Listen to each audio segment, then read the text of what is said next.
Nerds! Welcome to the weekly news roundup update. We have been tracking all the news that's fit to nerd. We're excited to be back. I'm your special correspondent, Ryan LaPlante, and I'm here with special correspondent Tom McGee. Thank you. Happy to be here. It's good to be here. We got some quick updates from last week before we dive into this week, though. I want to dive in and talk about, there was the Wicked porno doll. For anybody who missed our last episode, the movie Wicked put out a series of Mattel dolls that directed through a QR code anyone who bought the doll to wicked.com, which is a porn production website, instead of wickedthemovie.com. I had said, if anybody wants to send me one of those dolls, I really want it. And I will admit, immediately after recording that episode at the end of the workday, I made our friend Dell drive me to Toys R Us that was nearby to see if they had any on the shelves. And I will tell you, toy store employees do not like when you ask if they have any of the Wicked dolls, and they do not have a sense of humor about it. You will feel quite shamed as you go to Toys R Us, and you're like, "The other Wicked dolls? No. Do you have any in the back? No. You know what I'm talking about? Yes." I mean, you got to admit, it's kind of funny. We don't have those dolls. I was like, couldn't find the right employee to bribe. I feel like they've been on the receiving end of a Jingle All the Way level of desperate parents being like, I really fucking need these dolls. Not for the bit, but just because Wicked is like the film of Christmas and they're fucked because they got none of the key merch. You can only get Bach and Fiero, and no one wants those. So yeah, so if you work as a Toys R Us employee, just admit that it's funny. Don't make me feel bad for like a whole night because I wanted the Wicked porno doll. I wasn't going to return it. I just wanted it for like right behind me. But anyways. Well, as I said last episode, I looked into them for you, and they're showing up on Facebook Marketplace for like $100. So they've gone far beyond the tee-hee-hee and into the like. Yeah, it's not funny when I can't go to the store and get one. I wanted to go to the 100%. Store and get one. So yeah, well, I respect. Thank you. I salute your attempt. As a Toys R Us kid, I apologize on behalf of my parent company. Thank you. But also, the prices are insane right now and bad. So don't buy your action figures there. Price match, baby. This is our price watch. This week's price watch. Toys R Us still bad. Tom, have you been watching Matlock? Ryan, I've watched 5 episodes of Matlock since last we spoke. I wanted to make sure we're going to put up Matlock spoilers right now for anybody who's listening. Spoilers for Matlock, yeah. So I figured it better to just kind of let you know how the show's continuing to develop. It continues to be great. It's slowed down a little bit. They're dealing a lot with the family dynamics, but it also goes pretty hard because it's dealing with like, since her whole quest is around putting away the people who didn't get opioids off the street, like the death of her daughter really hangs over the show in a pretty serious way. But yeah, lies upon lies. So if you're into the kind of show where someone is constantly making stuff up as they go, this is it. And every time she does, I'm just like, oh, that's bad. Because now, like, she's like, oh, she was talking to someone who likes dogs, and she's like, my dog died. I need access to the server room. And she's like, of course, honey. And then her boss shows up and is like, why are you sad? She's like, her dog died. She loves her dog. It's all she talks about. She's like, I never heard about your dog. So it's just like watching, not unlike D&D, it's just watching someone have to keep track of their own internal continuity. They did a time jumping episode where they did like flashbacks and shit. It's a very confident network show. So double thumbs up. Matlock continues to be a delight. But it's also been a gateway drug for me, unfortunately, Ryan, because now I'm kind of hooked on just watching cable TV shows, like network TV shows, so you all don't have to or can. And we talked 2 episodes ago about High Potential, the Katie Olsen show, and neither of us had seen it. I have remedied that, and I've watched 2 episodes of High Potential. So this is Cable Watch. Next up, I think I'm going to watch Dr. Odyssey, the new show from Ryan Murphy that has Dawson from, Pacey from Dawson's Creek as the doctor of a cruise ship. So stay tuned for Dr. Odyssey. But High Potential, the name is very confusing. It's because she's a high potential intellect in that it's another classic super smart person with obscure details solves it. It feels a bit like Castle, if anyone watched that, where it's it's got a sense of humor. Drew Goddard of Cabin in the Woods is the showrunner, creator, and I don't know if he's the showrunner. He's the creator, and he wrote and directed the first episode. So it's got a bit of his flavor to it, which is nice. But it is still procedural, and they do play it pretty straight, but like some of the recreations have just a tinge of comedy to them in a Castle-esque way. So you're still very much watching a procedural, but if you find the CSIs of the world a little too grim, it's a little more up than that. And I'd say would definitely appeal to kind of like an NCIS crowd, but with a little more pep in its step. She's great. I've cried twice. And it is basically the Mick if she wasn't a dirtbag. But it's still like she's super poor. She's raising a bunch of kids on her own. Everything's tough. And essentially, she can't sleep if she doesn't solve puzzles. Like, it really bugs her brain. So she fucks with a witness board in the LAPD that she's cleaning. And they're like, why'd you do that? And she's like, let me galaxy brain some shit for you. And it's a little bit of Slumdog Millionaire, where she'll just be like, well, I read this article 6 years ago, or I saw this thing, and like, it's this. So if you like your incredibly smart person that everyone looks to and goes, well, you probably have something for this, and they go, here's some obscure trivia that solves it, this for you. So this is American Sherlock. Kind of, yeah. It's very much in that vein, but it's delightful. She's trying to find her eldest kid's father, like, left them, but she's convinced that he went missing, that he didn't like ditch. So there's a subplot of that. It's also just stuffed full of that person. Carla from Scrubs is like the police chief, and a dude who I only knew as the dramaturge from Smash, the musical TV show, is like her hunky partner who's like, oh man, I can't believe you're coming along for this. But it's nice. They don't belabor our premise is insane thing too long. So yeah, highly recommend. Matlock, High Potential, both get thumbs up from me. Amazing. And this is a perfect transition into talking about new shows that are coming out that have actually launched. By the time this airs, they will all have about 2 episodes, which honestly is a pretty good time to dive into a new show. Mm-hmm. You got the pilot for some vibes, and then once they get into it, I am very excited about some of these. One of them that's at the top of my list is Dune Prophecy has come out. So this is a prequel to the Dune films, for anybody who's watching that's focused on the Bene Gesserit. So they're focused on the ladies in this one. Stars Emily Watson, Olivia Williams, Travis Fimmel's in this one. There's a pretty big cast. I'm just excited about Dune. I liked the Dune movies. I'm excited for more Dune universe, the Duneverse as we could call it. Yes, thank you. I was going to get in there, but you got there first. Yeah, it's set 10,000 years before the birth of Paul Atreides. So it's trying to establish the Bene Gesserit throughout the galaxy, which is a very interesting time and one of the least creepy times in all of the various fiction that has been written. And in a lot of ways, it's like if the Star Wars movies came out and then they immediately did the Birth of the Jedi. Like, the Bene Gesserit are behind and underneath everything in the Duneverse rather. And it's really cool that they're shining a spotlight on this moment in history. Because, like, if you're like me and you're watching, like, Game of Thrones or something, you're like, tell me more about the Iron Bank. Like, the secret power in the universe. And this is the show that literally goes, let's see how they started out. So, yeah, I'm very excited about it as well. I'll watch that all day. Yeah. And I'm done High Potential and Matlock, of course. Yeah. Well, I mean, the nice thing is I think it's way fewer episodes. I think this is more of a mini series than an actual full series. So it's a nice thing you'll be able to burn down after going through some big, beautiful network shows. Then if we're looking at the creepier side of things, for anybody who is missing the Halloween spirit, the Creep Tapes is dropping on Shudder. This is Mark Duplass's series. So it is, I think it's got 2 episodes, or 6 episodes are coming out. 6 on this. It dropped on November 15th with 2 episodes. If you haven't seen Creep and you like spooky stuff, just stop listening to us right now. Go watch Creep and come back. It's delightful, it's short, and it's a low-budget, amazing horror film. But sorry, carry on, Ryan. No, they're found footage written by Mark Duplass. The cast is only listed as Mark Duplass. It's 6 episodes, 6 different found footage tapes of him and victims. So it's very much, he's getting people to make movies, and it turns out he's the killer, and he usually kills whoever he talked into dealing with him in a documentary format. It's a lot of fun. I think there's 2 Creep movies currently. There are 2 movies, yeah. I think you and I may have seen Creep 2 together at Genre Blast. I don't think so. Okay, I would love to see Creep 2 at Genre Blast, but no. Yeah, because Megan and I watched Creep 1, and yeah, the other actor is the director who is literally carrying the camera around and performing alongside him. And the premise is that he's just like, he put out like a Craigslist ad or something being like, hey, I'm lonely and I want someone like to document my day.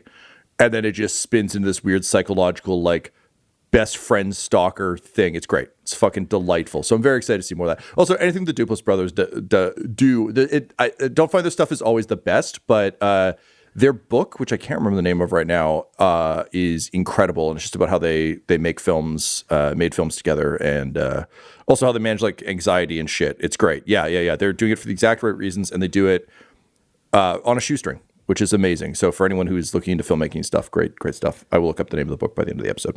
Yep. On the realm of Peacock, we're going through a couple of different services for this. The Day of the Jackal has dropped. This is Eddie Redmayne, Lashana Lynch, and Charles Dance are the three big names at the top of this. This is based on The Day of the Jackal, the original novel from Frederick Forsyth that became a film that became The Jackal with Bruce Willis in the 90s. This is the newest update with the spy battle between a British assassin and a British intelligence officer that are kind of playing cat and mouse over the course of the series. The reviews for this have come out. Some people seem to really like it. Some people are like, it's more meh. My bet is if you really love this genre, you're going to have a really good time if you like spy thrillers and assassin stories that are more dealing with the minute, realistic pieces of spycraft. I love that. She's shit, also great. And Charles Dance is also amazing. Redmayne, yeah, I can take or leave. But those two, I'm like, hell yeah. Though Redmayne, for me, falls into the category of a Hollywood celebrity I do believe could blend in a crowd if he wanted to. And I've always thought that's like a Jackal-esque thing, is like put Redmayne in a different outfit. He's not like Tom Cruise trying to do that.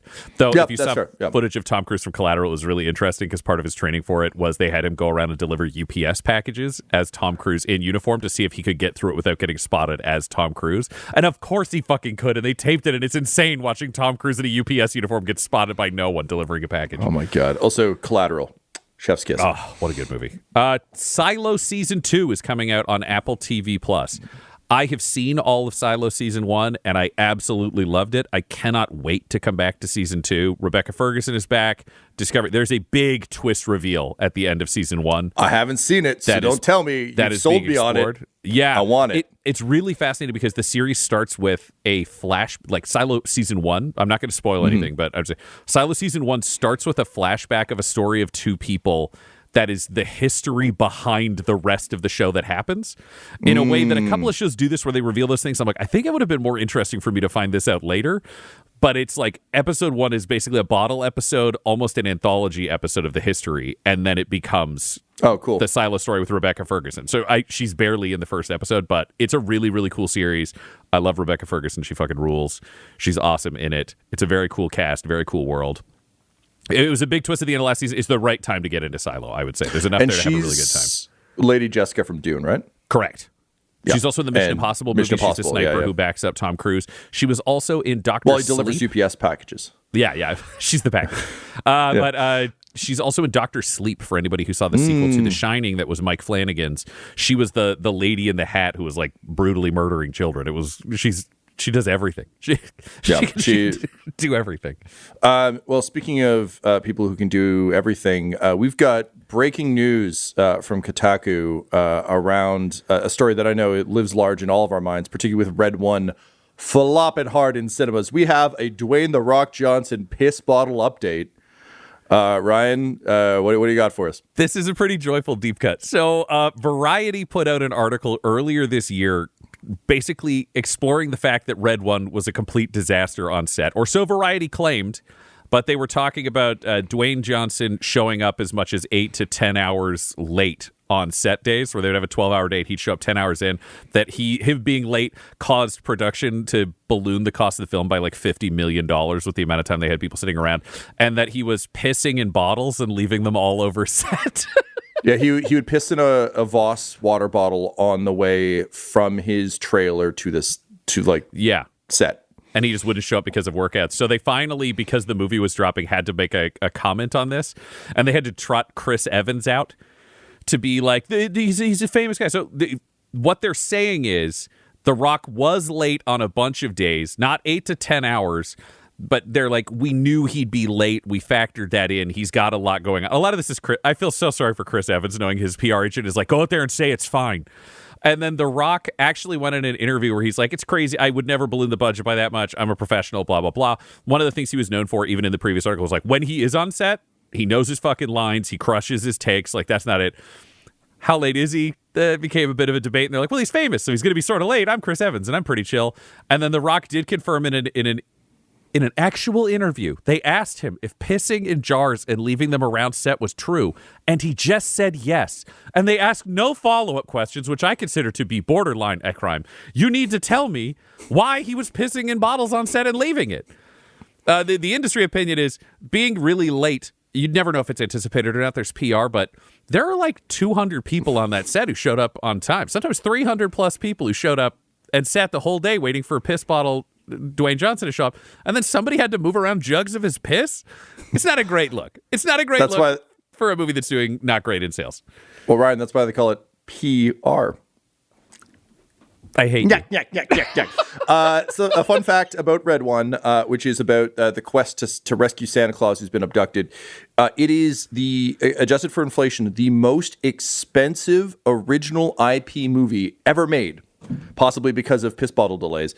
It costs more to make than Avatar, and it is dying on the vine. $250 million before advertising spend. They released it internationally a week early because they didn't want to compete with Gladiator 2 and Wicked, and it made I guess it didn't want to compete here, but it made $30 million. Gladiator 2 made 86. Gladiator 2 crushed internationally. It's the highest earning R-rated film from Paramount ever. Are we not entertained? You know? I can't wait to see it. But I will have seen it by the time this airs. Yeah, it's not doing great. It's super expensive. Yep. The argument is, and Amazon, because this was originally intended for streaming, is like a theatrical release didn't really matter to them. They just decided to do it because it's an ancillary revenue stream. I think that's what you do when you have a $250 million movie that you don't think is going to earn out in streaming subscribers. But it's not performing as well as one would have hoped. If another studio, if a traditional studio had made this movie and it came out to these numbers, a lot of people would be like, way to eat shit, dude. Yeah.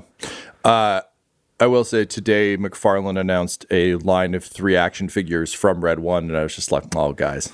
Can you imagine? Too late to fix this, but here you go. Not if you put a piss jug on that rock action figure. Like, put it as an accessory, I'll buy and one. They do have J.K. Simmons Santa, which pretty rad. But give me a label that leads to a porn site, and I'm in. I will buy one. I'm so ready. So we were riffing a bit about the Simon Kinberg Star Wars trilogy that had been announced. We were joking about how you should never count your Star Warses before they're hatched. And lo and behold, this week, Hollywood Reporter coming in with the Rey movie, the next mainline Star Wars film, which just lost its writer, still has a director attached, has just been moved off schedule, has just disappeared into the ether, and is clearly being reworked. So the adventure continues to see what Star Wars, other than Mandalorian and Grogu, will actually make it to a movie theater near you. So we'll keep an eye on that one. I am nervous about that film for a variety of reasons, but largely because I think someone's gotta make some lemonade from the lemons that was that sequel trilogy, and I worry that they might get too ambitious with this one. I would really just dig a Rey teaches some kids how to be Jedi. That'd be lovely. Just give me that. That'd be Doesn't cool. need to be big or galactic. Just make it give me Skeleton Crew, but they're Jedi and it's chill, you know? Skeleton Crew, trade out Jude Law, trade in Rey. Good movie. No, I completely agree. The only thing that I got really into that I found fascinating was the general discussion behind the scenes on this, which is, could Kinberg's movies become the Rey movies? And it was like, maybe. They're having an interesting problem because unlike Marvel, where there's a ton of canonical stuff, because Disney did the hard reset on the entire extended universe that was created, the only thing that's considered gospel canonically are the first 3 movies. And then they've kind of got their continuation, but everybody's trying to figure out, they're describing it as like having several different writers trying to write the New Testament at the same time when no one agrees on what the guiding tenets of the New Testament are. Because they're like, there's Rogue Squadron, Taika Waititi's working on a movie. There's like a big list of people who are all working on. Rogue is back in the old era, though. It's between, I believe it's meant to be between like back in Empire days. Yeah, some of them, like James Mangold's Dawn of the Jedi is there, but the big issue, what is it? It's Taika Waititi's working on a Star Wars movie, Sean Levy has a feature project in the works, Donald Glover's Lando's in development, Rogue Squadron's in development. The challenge is they're saying it'd be like a Marvel movie if there was no agreement on how the Marvel universe worked, where they're like, all of these projects theoretically touch on each other, because if you do a previous one and you change the history, it changes who's in the modern one. If you have Rey pop up, it just sounds like it's a bit of a development mess behind the scenes on figuring out what they're prioritizing. But they think Rey is their only real asset because they're like, everybody's, to be blunt, either passed away tragically, was killed on screen even though the actor is still alive, closed out the story on television, or is a TV character more than a movie. And they're like, basically Disney is like, we have Rey, and then the bench is pretty much empty on like cinema level characters. The only caveat I'll add to that is the Duel of the Fates script concept, which was the original movie 9, Colin Trevorrow's movie, was going to have Finn lead like an uprising within the stormtroopers, and basically like, because they're in the First Order, they're all like child soldiers. They've all been raised from birth into the First Order. And he was like, it's got great crossover with like Black Resistance and like a whole bunch of really powerful things. And then it ended up being like, yell Rey's name a lot and then meet the only other black character in the movie, who also turns out to be Lando's daughter, and ride a space pony. So he's kind of like, fuck all that. And people are kind of like, hey, maybe you could do right by him and actually give him what we were promised kind of out of Force Awakens. Because I fucking love Finn as a character who's so good in, like, Boyega's an amazing actor. It's a great arc into the second film. Second film, he gets completely sidelined. Third film, like, he could have not been there and nothing would have changed. So anyway, there's some hope there. But again, they are confused. And what's interesting, too, about the expanded universe that they killed was they have already repurposed a lot of very long arcs immediately. So like the Kylo Ren arc was the Jason Solo arc, and that took place over like basically 2 trilogies worth of books. It was like 1,000 books, but like if you're doing films of it, it took a long time to get there, and they burned all that material down on Kylo Ren immediately, which is the right call if you don't know you're going to be making more stuff. But it means that a lot of the material they could have drawn from is now burnt. Oh yeah, and honestly, they had ultra level threats. Thrawn not being in a movie and thrown into a cartoon is the craziest thing I've seen anybody do with canon. It's like the most famous non-film Star Wars character.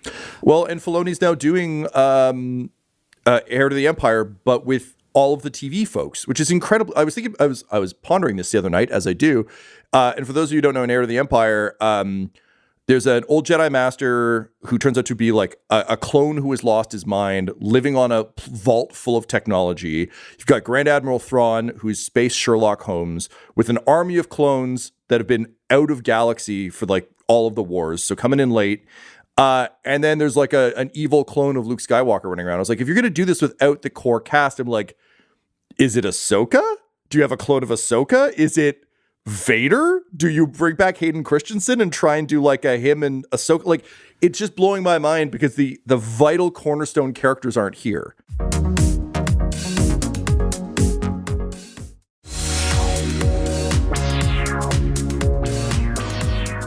Why are we doing what was already good but worse? Like, why are we changing things to make it weirder? Like, some of them may be lateral moves in the terms of the general development. I'm aware that you and I both also read those Star Wars books and know the level of quality that was coming out of those stories and character. We love you, Tim Zahn. Holy shit. And like some of the best writers in sci-fi were creating this expanded universe with George Lucas at the helm being like, no. And like they still made it work. Yep. But no, it's a weird time in Star Wars. One thing that has worked very well is going very far back or very far forward. So the Old Republic, Knights of the Old Republic is probably the most successful Star Wars non-movie thing ever made in terms of its narrative and everything else. Took place back in the old days. There's a comic book series that's real hit or miss, but if you're curious about what the future of Star Wars could look like, it's called Star Wars Legacy, and it's a comic book series that picks up hundreds of years after Return of the Jedi, with Cade Skywalker, who's like a drug-addicted smuggler. The Sith have taken over. One of the head Sith, there's a bunch of Sith, there's no more Rule of Two shit. One of them wears a Yuuzhan Vong skull as his armor. If you've ever seen the Twi'lek, who's all Darth Mauled up, her statue was prominently featured in The Big Bang Theory. But anyway, she's from that. It was a really cool series, and basically the ghost of Luke shows up and is like, hey man, you got to save the galaxy. And it's a really cool, like, we're away from everything. It's still Star Wars, still the planets we know, but it's refreshing. And so I'm hoping we see some of that. Skeleton Crew looks that way. I want more of that. Give me a refreshing, faraway corner of shit that we can just play with. But anyway, that's a lot of Star Wars I'm chat. with you. I'll throw one more thing at a Star Wars chat. Yeah, I think what Kinberg should do, I think the Rey movie, I think if you switch Rey to a trilogy and have Rey be off in a fucking jungle teaching like 10 kids how to be Jedi, And then I think what you have to do is introduce a new threat. The Empire has unfortunately tired itself out. I think they should do the Yuzan Vong as a trilogy. I think you do there is an alien invasion into the galaxy. Remove the torture stuff that doesn't need to be there, but just like, there is this alien species that is force resistant. The Jedi have to come out, and all these fractured factions have to come back together to fight a new war against the big dangerous oppressor. And then you can make heroes and villains out of the people who are forced into this unlikely alliance. And an interesting thing for that is the High Republic series, which is the big transmedia property that they've built to explore that era, does have an alien threat kicking around that's like a vegetation style thing. So if you want to stay away from torture like Klingon orcs, they have established a thing. But anyway, this has been Star Wars Chat. Let's talk about sexy John Krasinski. Oh. Yeah, we can burn down a couple of weird things I just found out. John Krasinski has been named People's Sexiest Man Alive. He took the title from Patrick Dempsey. He's had such an interesting run too, to go from like goofy everyman dork Jim to Jack fucking Ryan. So you get everything you want. You're like dad show, like jacked up, like we have to do the tough things because that's what's asked of the military guy. You got him. You want your sweet soft boy who's like a good dad. He's got the good news thing. He's like, even in stuff like Quiet Place, loving father. Great. His wife is awesome. And we love Jim. So yeah, good for you, John Krasinski. What an I don't think anyone could have guessed back in the Office days we'd be here, but and I was just amazed because I know who TikTok thinks is the sexiest man alive, and I'm like, People Magazine and TikTok are very different in terms of the general opinion. I remember them being younger, but I'm like, good, you and I have a couple of years, Tom. We can get our shit together. Once we turn 45, if we're following the Office, though, like Rainn Wilson's got to get it before us. So we give it to Rainn, and then we just got to beat Toby. That's the answer. We just got to get in there before Toby. You and me versus Toby is a coin flip, so we'll see how it goes. Well, speaking of coin flips, something that was personally horrifying to me was the coin flip decision on whether the beloved Henson lot in Hollywood was going to be turned into a massive Scientology complex or remain something. I drove past it last time I was in LA, and I didn't realize where it was until I saw like a Kermit statue going by. I'm like, whoa, shit, it's the promised land. But great news out of the Hollywood Reporter that unexpectedly, not who I had on my bingo card, but John Mayer and McG of the OC and Charlie's Angels have swept in and saved the Henson lot. They're both big film buffs. They pooled their resources to buy it. I really thought Charlie's Angels 1 was the best thing McG would give me, but turns out there's more. Yep.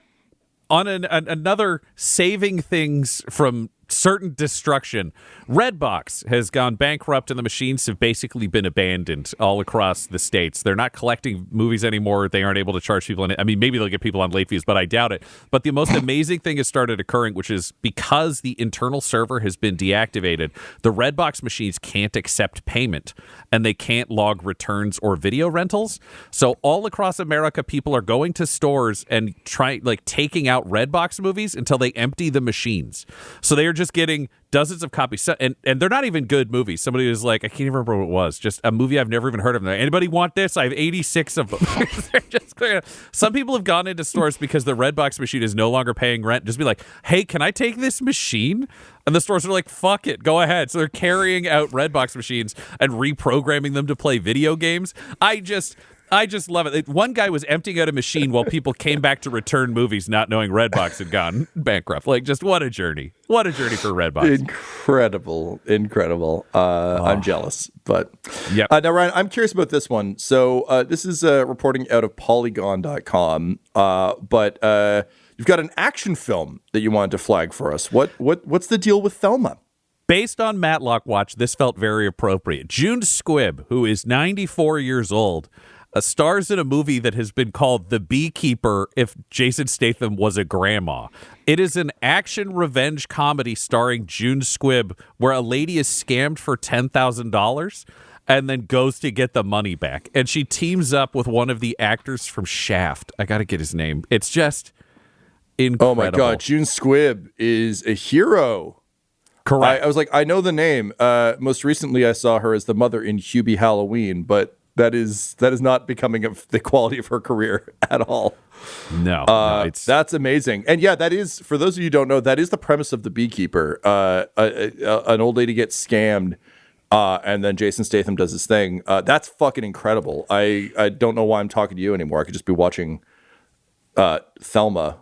All right. Well, I'll watch. I will report back. It's available next week. It's available for streaming now. It's Richard Roundtree, who was also in the Shaft movie. Shaft. He's incredible. So the two of them, the director talks about how they wanted it to pay off as an action movie, but they also wanted it to be like, okay, how do we do a high speed chase? Okay, they're on electric scooters.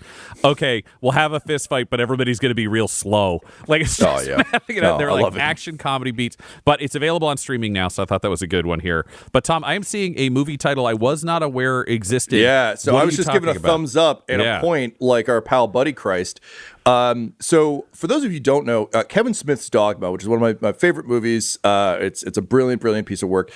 It has been stuck in limbo. If you haven't seen it, it's because it's not fucking available anywhere anymore, because of a certain horrible monster who has been locked in jail. But it was a Miramax film, so it's been tied up with Weinstein forever. And basically, Kevin Smith tried to get the rights back a bunch of times, and essentially Weinstein's lawyers were like, yeah, you can buy it. He's like, I don't want to contribute to that guy. So he's like, I guess it just languishes, but someone else has managed to wrest the rights out. So the rights are back. We should be seeing a 4K Dogma sometime. But Kevin Smith, Deadline reported, erroneously as it turns out, that Kevin Smith is working on Dogma 2, and they announced that Ben Affleck and Matt Damon were returning. Kevin Smith then took to social media to say, hey, I started writing it yesterday, so I hope they come back, but there's no script and none of them have signed on to anything. He also said there's no guarantee it will get made, which is very true for Kevin Smith, despite how self-financing he often is. What was it? It's not Fall of the Mallrats, but there's another Mallrats film that he's had written for a long time. Clerks 3 he entirely scrapped and rewrote after he almost died. So who knows? But exciting that at least it's back in the zeitgeist. And when it does come out, check it out for just another A+ Alan Rickman performance as the Metatron, the voice of God. It is long-suffering Alan Rickman at his absolute best. Like, think like Galaxy Quest level put upon Alan Rickman, and you got the rough idea. Yeah. Yeah, no, what a range that guy has. And then I'm seeing Tiana's Bayou Adventure. Tom, walk me through this. Okay, so we've been watching a lot of Princess and the Frog around these parts with Baby Miles, and it's great. If you haven't seen it, it was the last traditionally animated Disney film, and I think it might still be, where it's like they took a step back from 3D and decided to do another 2D animated story. It's basically a Princess and the Frog, except she's not a princess. She's just wearing a princess costume when she kisses the frog. So then she gets turned into a frog. And it's like set in Louisiana. It's got a fucking rad soundtrack. Keith David plays the villain, Dr. Facilier, who's like a voodoo dude who can summon like shadows and shit. It's incredible. Anyway, this movie came out a long time ago, and it was also kind of a big deal because it was the first black princess that Disney had. And then it just kind of fucking disappeared. It just was like it happened, and then nothing. And there's been kind of radio silence on it for a long time. That said, they have announced a TV show that's coming out that's acting as a sequel, which is great. But the biggest thing to come out of it is after a long time, Disney finally decided it was time to do away with Splash Mountain, which is one of their most kind of important rides at Disneyland. It's got a great reputation, whatever. However, it is based on Song of the South, which is a deeply, deeply problematic film. So the characters from Song of the South populate Splash Mountain, which a lot of people I don't think knew. And so they're like, ooh, we got to fix this. So what they've done is reskin the entire ride as Tiana's Bayou Adventure. So the entire thing is now Mardi Gras themed. You're going through the swamps of Louisiana trying to find a band to play Tiana's big Mardi Gras party. And I think that's fucking great. I think it's a perfect way to use a license that's been done. It is a sequel to the movie. So there's like insight into her father, who we only see very briefly in a prologue. And it sounds like the environmental storytelling is incredible. So it's weird that we're entering a time where like I can read about a Disneyland park ride that is a narrative extension of a movie. But that's kind of where we're at. And I've been watching this one with some curiosity. I'm a big fan of Defunct Land, the YouTube series that looks at like rides that have shut down things. I can't wait to see what they do about Splash Mountain. But anyway, all that to say, it by all accounts, it's an amazing ride. IGN did a full review of it and a walkthrough of kind of what's there. But again, an interesting world where sequels are now becoming interactive experiences again. And big props to the designers for making what sounds like a great ride. Cool. That, I think, closes out our Hollywood news, which means it's time for us to shift over to video games.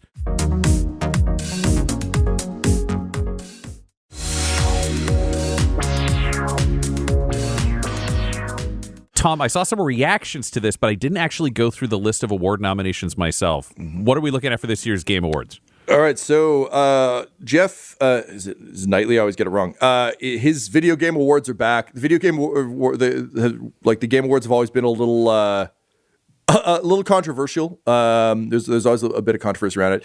This year, the big news coming out of it is the Game of the Year awards. Last year it was Baldur's Gate 3, which was, of course, incredible. Unfortunately, it also meant things like Alan Wake 2 that were very deserving kind of got overlooked.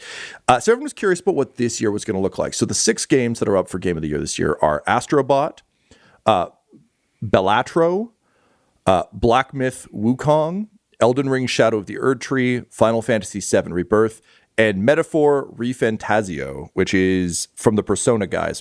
I'd never heard of this game, but it's the team that makes Persona, but it's back in medieval times. Anyway, some exciting things on this one, some weird things. They changed the criteria for what could be nominated in order to allow Shadow of the Erdtree, which is technically an Elden Ring DLC, to get nominated for Game of the Year. Now, this DLC is basically a game. It is so big and so expansive that it is essentially, they could have called it Elden Ring 2. They didn't. So there is some value to that, but a lot of people are like, but I have to own a different game to play this. That feels fucking weird. Also, if you bent the category to allow this to get nominated, does that just mean it's going to win? So there's going on. Yes, we all know that's true. Except Balatro, which is a poker-based game that I've been fucking dying to play, represents the opposite end of the spectrum. It is a solo developer project, and there's been a lot of talk about the AAA game industry kind of going bust this year with massive failures like Concord, the big like team shooter that came out on PlayStation and then was killed after 6 days. So there's they also killed the studio, I think 2 weeks ago. They killed the studio, wiped it out. And ironically, there is a cartoon as part of the secret level thing coming out about Concord soon, but the game that it's for no longer exists. In any case, this is also a chance to recognize what people are kind of pointing to as the trend that we want to see coming out of the game industry, which is smaller projects that aren't another map fucker situation. To be clear, Elden Ring has never been that, but we've seen a lot of these bloated map games where it's just like, no, here's a small, focused project that is fun and interesting. So a lot of controversy coming out of all that. Some very deserving games on this list, obviously, and I'll be curious to see how and where it goes. Yeah, I think the only 2 controversies that I heard of, one of it wasn't even a controversy, it was just something to note, but I think Black Myth Wukong has one of the lowest ratings ever in terms of Metacritic and other things of a game to actually make the list. I think there was one game in the history of these particular awards that had something rated lower, but it is abnormal just to be a little bit below the usual threshold. The other thing I'd seen was complaints about Silent Hill 2's remake not making this list, to which the funniest response I saw to that was somebody being like, welcome to horror games, it's also true in movies. If you like horror, it's not going to win an award. I also heard Space Marine 2. People were like, where the fuck? And Helldivers too. Were both also flagged not as being like, there considering the sheer cultural phenomenon it was. Yep. I think it just peaked too early. Like if it dropped in the last 3 months, I think it'd be on the list. And interestingly, Metaphor has a similar issue, which is people either love it or hate it. So there's a lot of stuff going on here. Generally speaking, the only one I've heard kind of universal acclaim for is Astrobot, which everyone's like, it's just clearly a labor of love. Every inch of that game is delightful.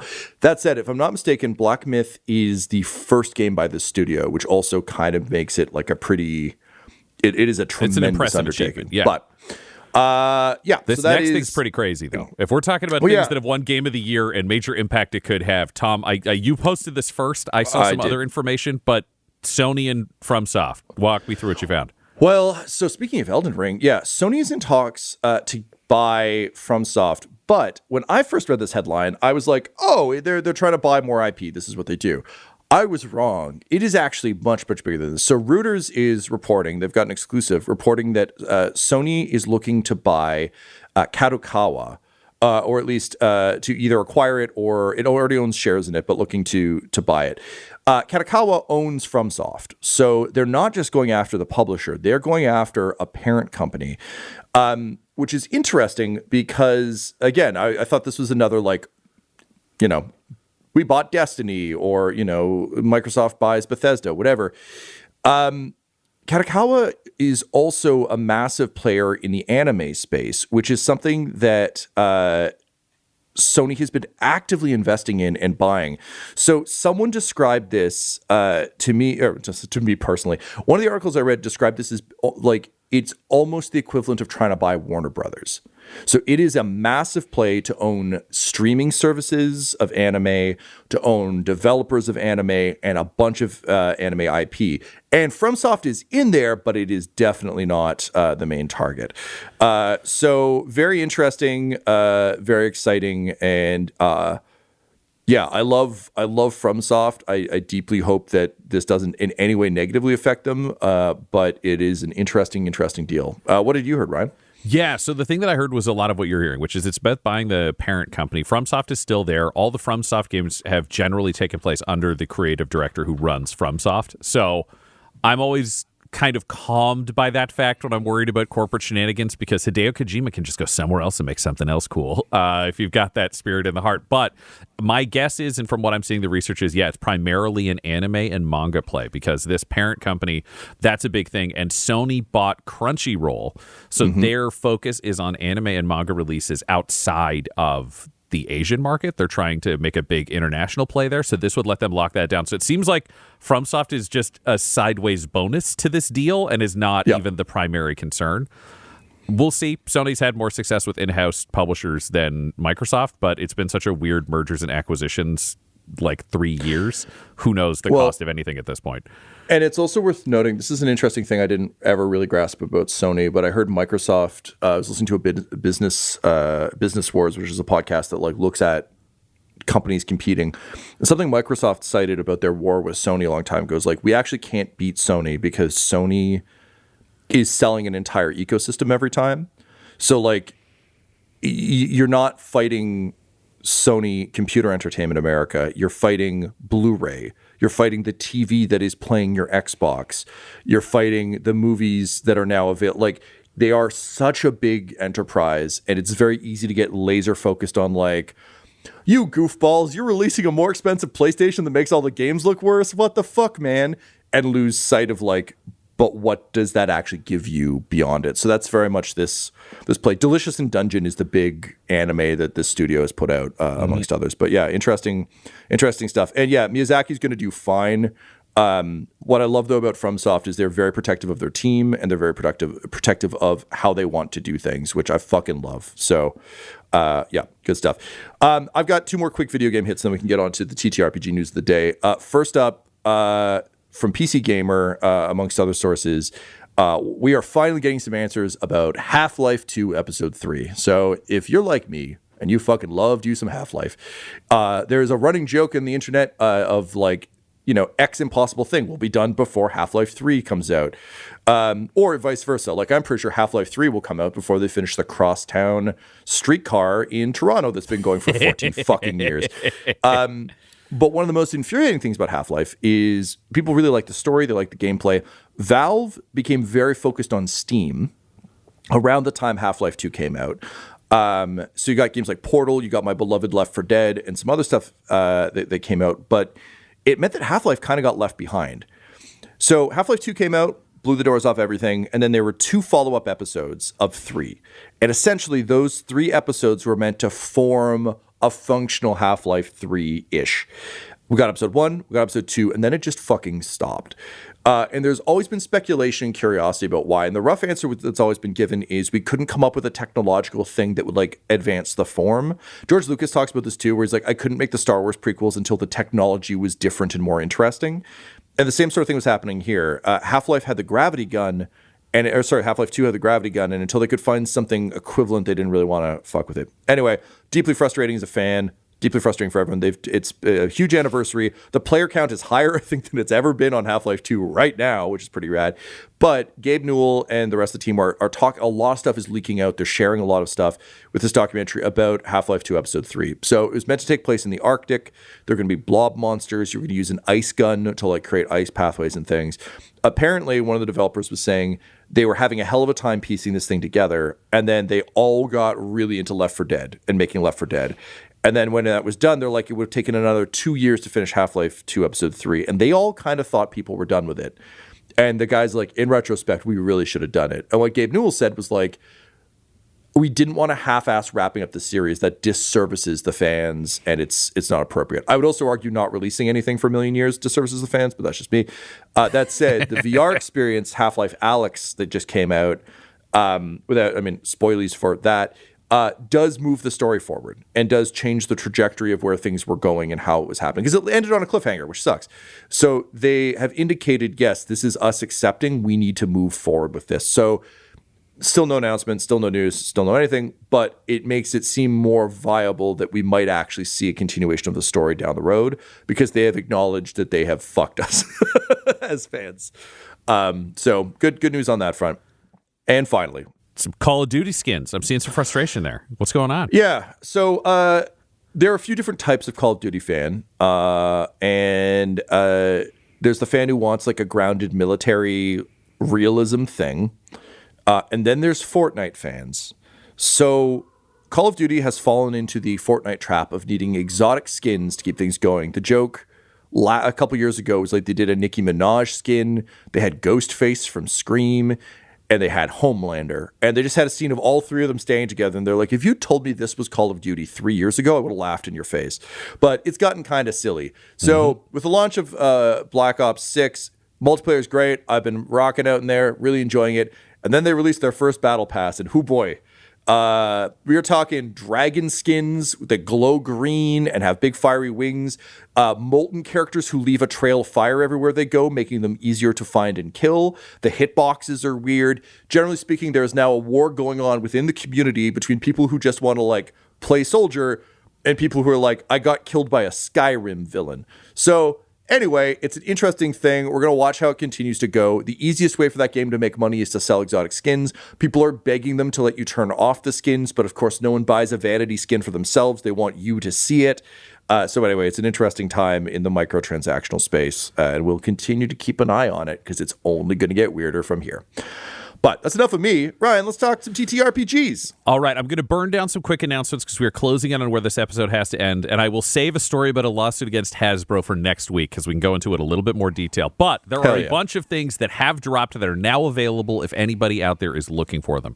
First, the DM's Guide, the Dungeon Master's Guide, D&D 2024 is available now. You can find reviews about it all over the place. Tom and I are definitely both going to get one, and we will do a deep dive review in future.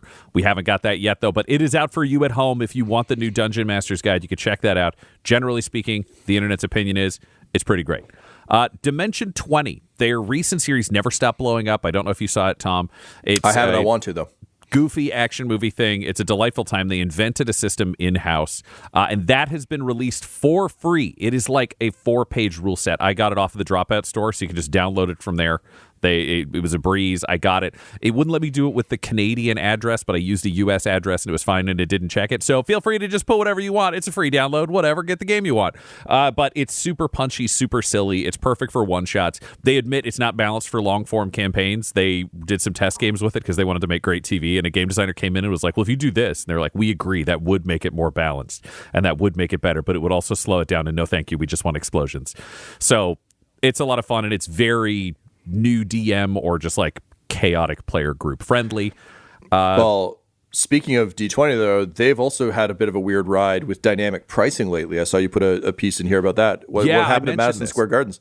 They did something that was unfortunate in that they got caught up in Ticketmaster, which you have to in those venues because Ticketmaster is allegedly an evil monopoly that keeps making things worse for everyone everywhere. But they had decided to do a Madison Square Garden show. They were putting out sales, and then it did dynamic pricing. So when people went to buy tickets, some of the tickets went to like $2,000, an insane Taylor Swift era's tour prices.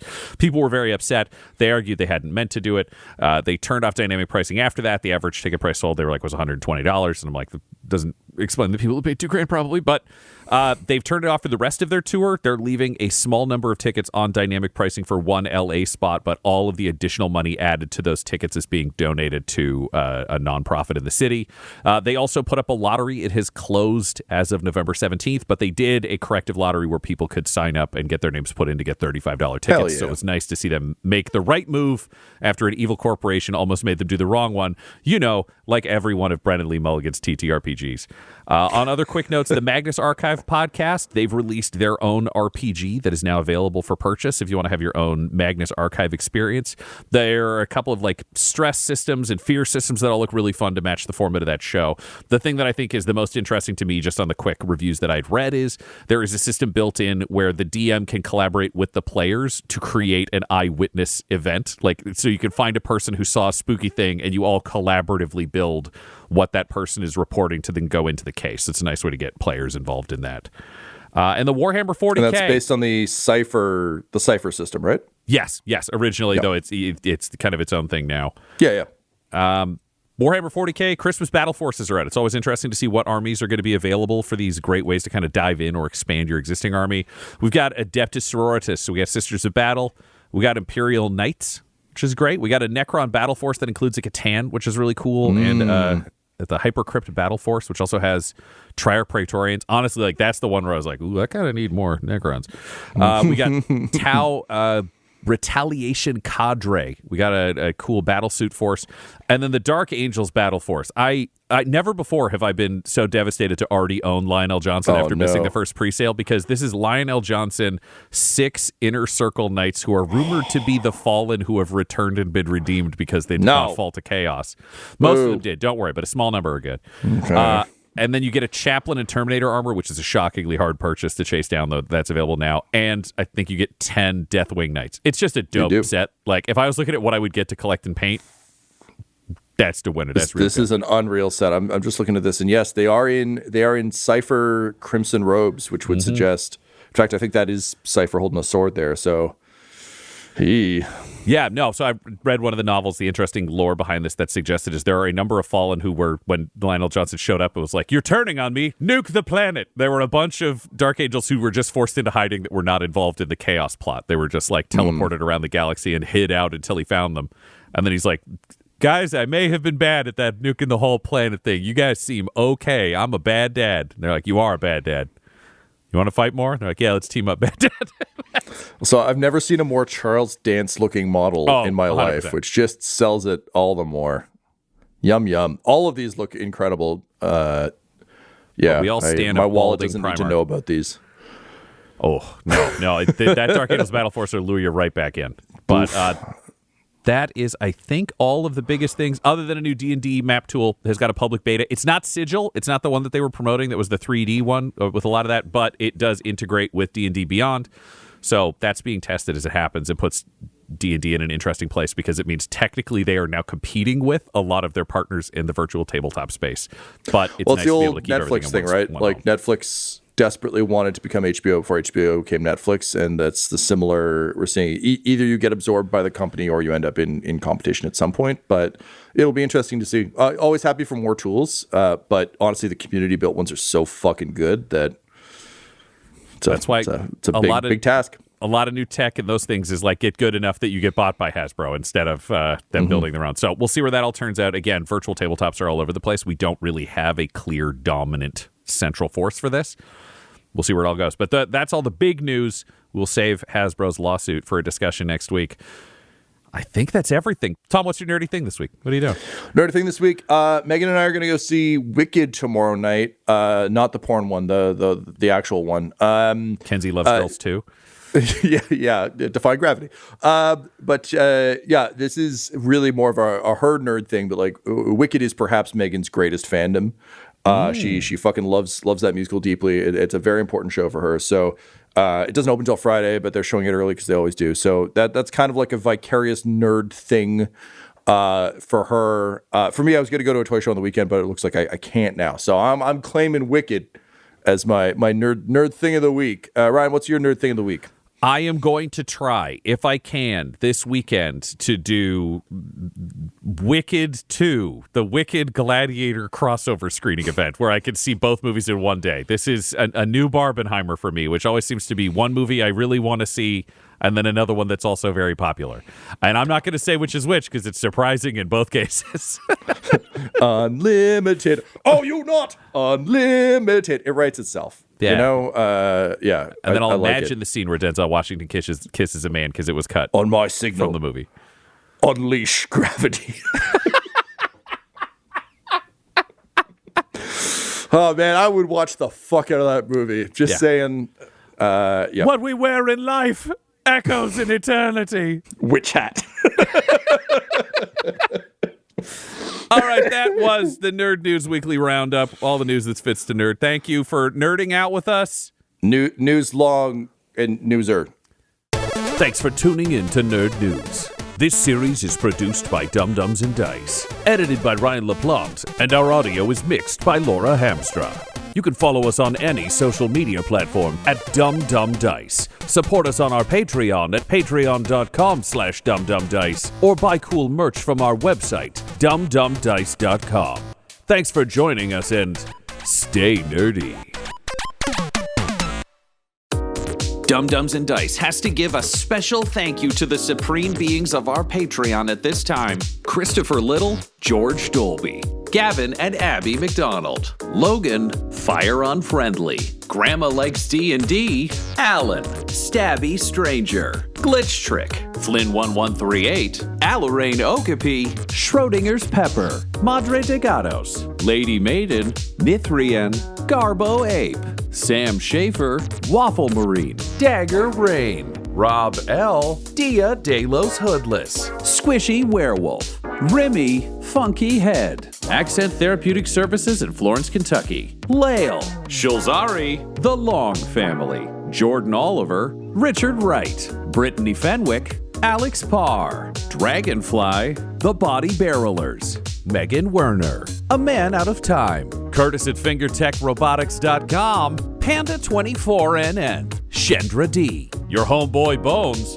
Ellis Hatch, Odigenous, Beef Not Cheese, Kai Koa, Squire Solaire, Sandy Sassy Pants, Adam, Amira Lockhart, James Molina, Nick Hemsing, and Jill and Noel LaPlante. If you want your name to be added to this list, you can join our Patreon too at patreon.com/dumdumdice. Thanks to them, and a little bit of thanks to you.